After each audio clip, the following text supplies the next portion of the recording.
तो सच बात करें तो इस मोबाइल पे मैं वीडियो भी क्यों बना रहा हूँ ये भी मुझे पता नहीं है। जलवा है हमारा। तो आईफोन 12 2026 में सच में रिलायबल है और ये किसे लेना चाहिए और किसे बिल्कुल नहीं लेना चाहिए, इन सभी के बारे में हम इस वीडियो में बात करेंगे। तो सबसे पहले अगर वेरिएंट्स हम देखें तो ये 3 वेरिएंट्स में आपको दिखाई देगा। 64 GB से लेकर 256 GB तक आपको मिल जाएगा। 4 GB रैम के साथ ही आता है, लेकिन यहाँ पे स्टोरेज बहुत ही कम है 64 GB, तो इस वजह से इसे आप बिल्कुल पिक मत करना, क्योंकि इसका स्टोरेज ना के बराबर आपको मिलेगा।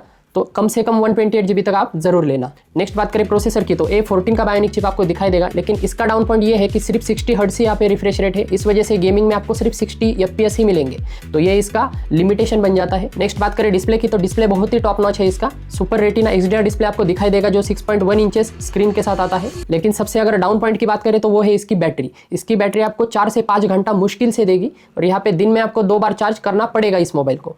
लेकिन अगर चार्जिंग की बात करें तो 20 वाट का आपको वायर चार्जिंग एंड 15 वाट का वायरलेस चार्जिंग आपको दिखाई देगा। वायरलेस चार्जिंग का ऑप्शन है, ये बहुत ही अच्छी बात है। मैगसेफ चार्जर भी आप इस पे यूज कर सकते हैं। कैमरास की बात करें तो फ्रंट में आपको 12 मेगापिक्सल सेल्फी दिखाई देगा। बैक कैमरास की बात करें तो 12 मेगापिक्सल मेन और 12 मेगापिक्सल का ही अल्ट्रा वाइड आपको दिखाई देगा। कैमरा सैंपल्स आप स्क्रीन पर देख सकते हैं जो बहुत ही बढ़िया है। पोर्ट्रेट मोड का भी इसका बहुत ही बढ़िया परफॉर्मेंस है। इवन आप वीडियोग्राफी भी देखें तो 4K 60 FPS आपको फ्रंट एज वेल एज आपको रियर में भी 4K 60 FPS दिखाई देगा। और आईफोन अपने वीडियोग्राफी फोटोग्राफी के लिए जाना जाता है, तो कैमराज में तो आपको कोई दिक्कत नहीं होगी।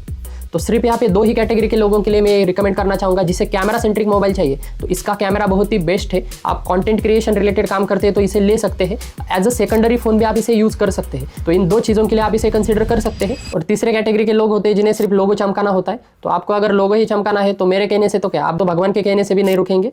आपकी मर्जी, आपके पैसे, जैसा इन्वेस्ट करना चाहे कर सकते हैं। तो पूरे वीडियो को सम अप करें तो प्रोज एंड कॉन्स में हमें क्या दिखाई देता है। तो प्रोज की बात करें तो बिल्ड एंड क्वालिटी बहुत ही टॉप नॉच है इसकी। साइड में आपको एल्यूमिनियम फ्रेम और बैक में आपको ग्लॉसी ग्लास दिखाई देगा। फ्रंट में आपको सिरेमिक शील्ड भी दिखाई देगा। कैमराज बहुत ही टॉप नॉच है इसके, वीडियोग्राफी हो फोटोग्राफी हो आपको कोई दिक्कत नहीं लगेगी। प्रोसेसर इसका ठीक ठाक हम कहेंगे परफॉर्मेंस, लेकिन लॉन्ग हावर सेशन में आपको दिक्कत होगी। डिस्प्ले बहुत ही टॉप नॉच है कंटेंट वॉचिंग के लिए। और अगर आपके पास iOS के डिवाइस है, एयरपॉड है, मैकबुक है, एप्पल की इकोसिस्टम बहुत ही बढ़िया काम करती है, आपको पता होगा। और सिनेमैटिक मोड यहाँ पे आपको दिखाई नहीं देगा। आईफोन 13 में वो मिलता है आपको 1080p पे।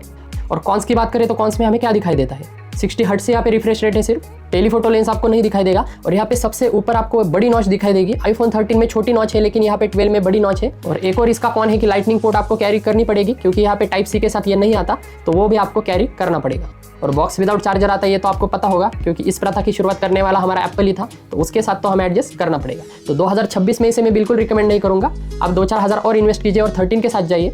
तो रेटिंग्स एंड रिव्यूज की बात करें तो बैटरी से लेकर डिजाइन तक आपको सभी स्क्रीन पर दिखाई देगी, जो हमारी पर्सनलाइज रेटिंग है। और वीडियो बनाने में सच में बहुत ही ज़्यादा मेहनत लगती है, तो सब्सक्राइब जरूर करना। Thanks for watching.